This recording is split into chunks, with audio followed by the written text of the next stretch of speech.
Have you ever been called lazy? Like, people think you'll never achieve anything big because you don't move fast enough? Well, this story will make you see lazy in a whole new way.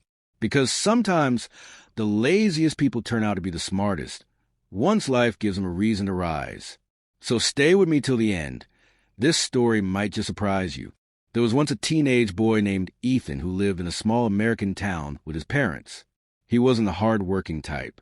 He liked shortcuts, naps, and comfort more than sweat and effort. But Ethan wasn't dumb. He was actually clever in his own way. His dad worked on a small farm, growing rice and corn. Ethan's only job was to scare away the birds that came to eat the crops. Most kids ran around with sticks or slingshots, shouting to keep the birds away. But Ethan didn't like running, so he came up with an idea. He built wooden poles around the field, tied ropes between them, and attached little rattling cans. Whenever birds landed, he just tugged one rope, and the noise scared them off. Ethan could lie in the shade, relax, and still do his job. Smart, right? Lazy but smart, his father often sighed. If I ever get sick, I don't know how Ethan will handle all this work. But since the boy always got the job done, he never really complained. Then, one hot summer, everything changed. The sun burned for weeks, and water became scarce. Ethan's father fell seriously ill. For the first time, Ethan had to take care of everything by himself. He tried, but his body wasn't used to hard work.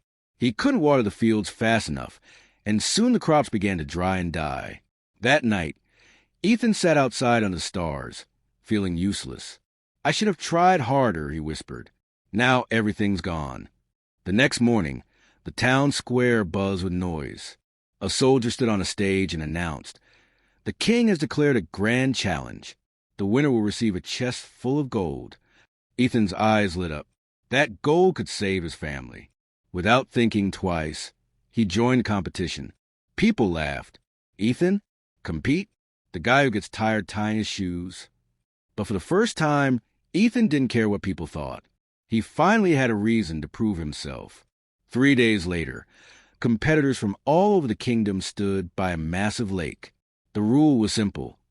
Cross the lake, and the first 3 to reach the other side would move to the final round. Everyone dove in and started swimming hard. But Ethan stood still, watching. Then an idea sparked. He ran to the forest nearby, gathered fallen branches, and tied them together with vines to make a small raft. He grabbed a flat piece of wood as a paddle. This isn't a swimming contest, he thought with a grin. It's a crossing contest. While others grew tired halfway, Ethan calmly paddled across. By the time they reached the shore, he had finished third, smart enough to move on. The next day, the final challenge began.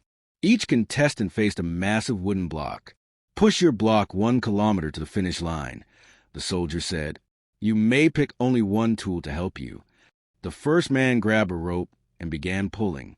The second used a lever to push his block forward. Ethan stood quietly, thinking. Then he picked a knife. The crowd laughed. "What's it going to do?" "Cut the air." Ethan smiled and started carving the block instead of pushing it. Bit by bit, he shaped it into a giant wooden ball. An hour later, while the others were exhausted and barely halfway, Ethan rolled his ball easily down the road. He crossed the finish line first, and the crowd went wild. The lazy boy had outsmarted everyone. Ethan wasn't the strongest or fastest, but he was the most creative. His love for his family gave him the drive to use his mind when others only used muscle. So if you ever feel lazy, don't give up. Maybe you're not lazy. Maybe you just haven't found your reason yet.